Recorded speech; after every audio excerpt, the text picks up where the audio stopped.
My name's Alanna. I'm an environment artist at No Code in Glasgow. I'm Brian Baglow. I'm the founder and director of the Scottish Games Network and Scottish Games Week. One constant in the games world is change, right? And it gets better and bigger and faster and smaller. So from a computer filling a whole building or an entire room, we got to the point where games could be played in 5-foot by 3-foot cabinets with televisions strapped into them.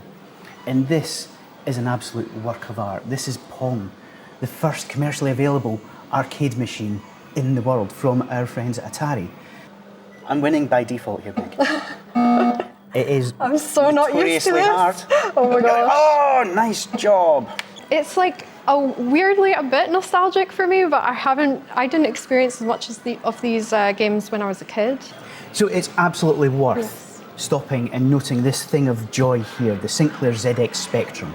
So this was arguably what drove the home computer revolution in the UK back in the 1980s. This was what a lot of people got at home, and they were sold on a bit of a lie. You know, it'll help with your homework, it's the future. And the only thing they were really good for was playing video games.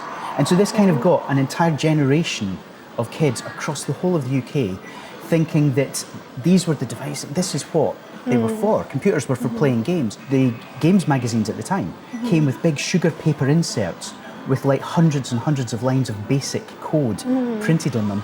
And you could spend hours, an entire weekend, typing it in laboriously. And it would draw a really badly animated Christmas tree or a smiley face. Spent all day. Oh, it's this one. Oh my god, I'm terrible at Mario Kart anyway, so I don't remember what the buttons are. That's okay. I find it a bit annoying to play, but at the same time, it's like simpler. I don't have to think about all of the elements they have in the newer Mario Kart. The ability to sit and play against somebody else who was right next to you was just huge. So I feel like newer games, as soon as you pick it up, you can understand the rules, but also if the game doesn't quite like fit your way of playing, you can also like go into accessibility options and change things up a little bit and like make it fit your way of playing a little bit better. But it just means that like a wider range of people can play games. Everybody is a gamer, even if they tell you they're not. If they're playing Wordle once a day, they're one of us. Yeah, they're definitely. on the dark side. Yeah. We shouldn't just be making this for the hardcore, for the people who've got like 7 hours a day and full use of all their limbs or you know, are neurotypical. Everybody has the opportunity to be a gamer. So this is a really interesting controller type. I've never really tried this before, actually. Yeah, so this is Pine Hearts. This is from a Dundee studio called Hyperluminal Games, who are doing some really, really beautiful work. One of the most amazing things about games is we now have games which are emotional and heartfelt and personal, but that are also designed to be played by absolutely everyone. Yeah. You know, so I mean, look at this. This is not a traditional games setup. It's really great to see a game that has this kind of setup where you can just use this type of controller and it works perfectly well. So I'm just delighted that we're seeing some of the companies in Scotland championing this kind of work and doing such beautiful and kind of heartfelt games. You just hug the dog. It's so cute. So this was like one of the most influential games, I guess, on me growing up a little bit, because playing a game like this just kind of made me feel like, oh, this game could be for me as well, because the lead character is a woman. I never really thought I would work in games later on either, like just due to the fact that they were so aimed at a male audience. So tell me about Limit Break. What does it do?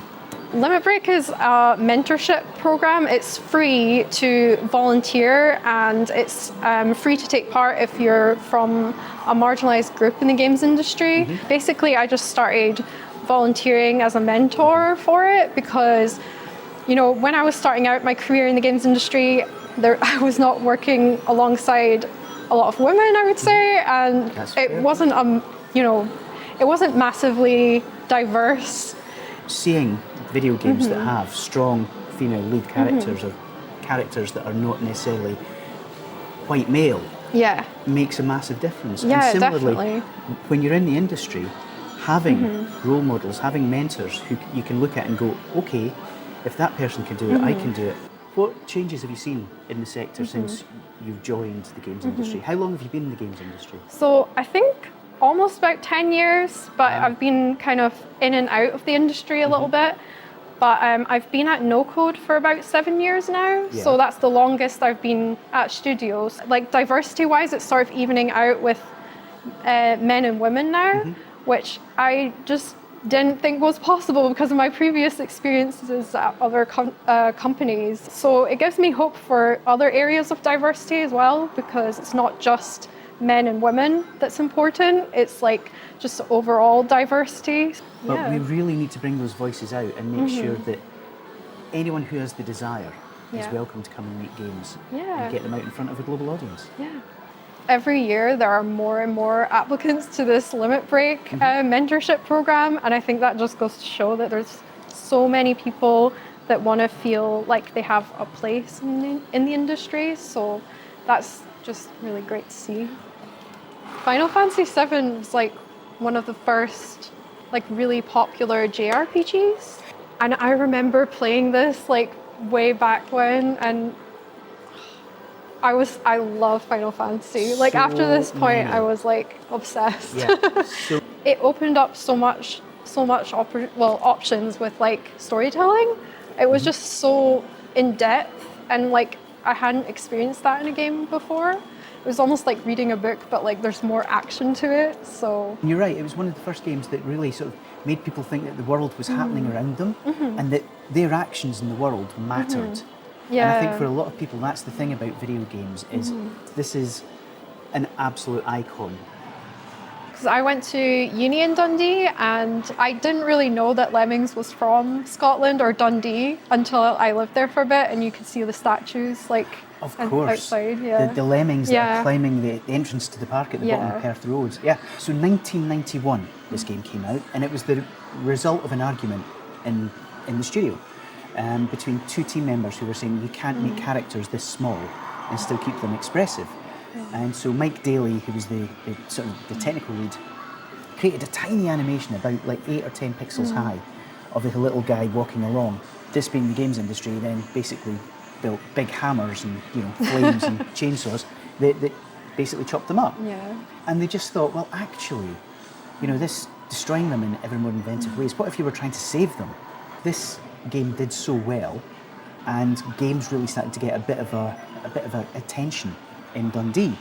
And one of the universities in the city, Abertay, which was one of the newer ones, was looking at what could they do to differentiate themselves and how do they do something, valuable to the new industries. So, believe it or not, 1997, Abertay in Dundee launched the world's first games degree.